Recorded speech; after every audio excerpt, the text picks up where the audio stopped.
চট্টগ্রাম বন্দরে মদের একটি চালান জব্দের পর সংশ্লিষ্ট আমদানিকারক এবং C&F এজেন্টের দাবি এ পণ্য তাদের নয়। আরও চাঞ্চল্যকর তথ্য হলো আমদানি পণ্য খালাস প্রক্রিয়ায় C&F এজেন্টের মুঠোফোনে যে ওটিপি যায় তা তৈরিই হয়নি। 10 মাস ধরে কন্টেনার পড়ে থাকা নিয়েও উঠেছে প্রশ্ন। কর্মকর্তারা বলছেন জালিয়াত চক্রে থাকতে পারে কাস্টমস ও বন্দরের লোকজনও। ফখরুল ইসলামের রিপোর্ট।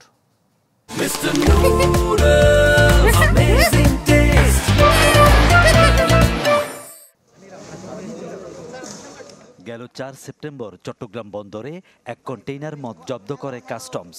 যা নিয়ে সৃষ্টি হয়েছে চাঞ্চল্য, কেননা নথিতে নাম থাকা আমদানিকারক এবং C&F এজেন্টের দাবি এ বিষয়ে তারা সম্পৃক্তই নয়। রহস্য উদ্ঘাটনে মাঠে নামে কাস্টমস। প্রাথমিকভাবে তথ্য মিলেছে এটি একটি জালিয়াত চক্রের কাজ। টোটাল বিষয়টাই তদন্ত করার জন্য আমাদের একটা কাস্টম হাউস থেকে একটা কমিটি গঠন করা হয়েছে। কমিটির কার্যক্রম চলমান, দ্রুততম সময়ের মধ্যে এটা রিপোর্ট দিয়ে দিবে এবং এটা একটি মামলা করার কার্যক্রম চলমান রয়েছে।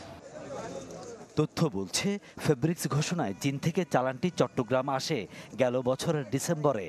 বন্দর থেকে ছাড় করার সব অপচেষ্টাও চালায় দুষ্ট চক্র। তবে শিপিং লাইন থেকে নথি জমা দেয়া ব্যক্তিকে ফোনে না পেয়ে C&F এজেন্ট হাফিজ ট্রেডিংকে জানালে বেরিয়ে আসে রহস্য, আটকে যায় খালাস প্রক্রিয়া। লাস্ট আমার জানুয়ারি 30 পর্যন্ত কাজ হয়েছিল, এরপর আমার কিন্তু আর এই পর্যন্ত কাজ আমার জানা মতো হয় নাই। কিন্তু আপনার ডিসেম্বর 23-এর 18 তারিখে নাকি একটা ডকুমেন্ট আমার এখানে সাবমিট হয়েছে, আমি জানি না। 21 তারিখে আমাকে শিপিং লাইন থেকে ফোন দিয়েছিল যে আপনার এখানে একটা ডকুমেন্ট সাবমিট, আপনার একটা ডিউ আছে, ডিউটা নিয়ে যান।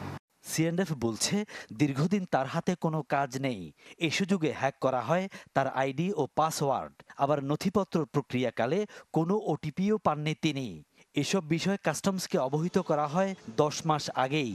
এতদিন বন্দরেই পড়েছিল কন্টেইনারটি। এই কনসাইনমেন্টটার ব্যাপারে যদি পার্টিকুলার চিঠি দেওয়া থাকে, সেটাকে এতদিন কেন দেরি হলো, এটা আসলে একটা বিষয়। এই যে ওটিপি ছাড়া যে ডকুমেন্ট করা যায়, এটা এখনও আমরা বুঝি না। কাজে এই বিষয়টা আসলে এনবিআরকে এই সিস্টেমে ঢুকে দেখতে হবে যে ওটিপি ছাড়া আসলে সম্ভব কি সম্ভব না। এক্ষেত্রে নাম আসা আমদানিকারক সুপ্রিম স্মার্টওয়্যার নারায়ণগঞ্জ ইপিজেডের একটি প্রতিষ্ঠান। ইপিজেডের প্রতিষ্ঠানের পণ্য আমদানিতে মানতে হয় বিশেষ কিছু নিয়মও। তথ্য বলছে সুপ্রিম স্মার্টওয়্যার প্রায় 2.5 বছর ধরে বন্ধ। তাদের আইডি পাসওয়ার্ডেরও অপব্যবহার হয়ে থাকতে পারে। ফখরুল ইসলাম, চ্যানেল 24, চট্টগ্রাম।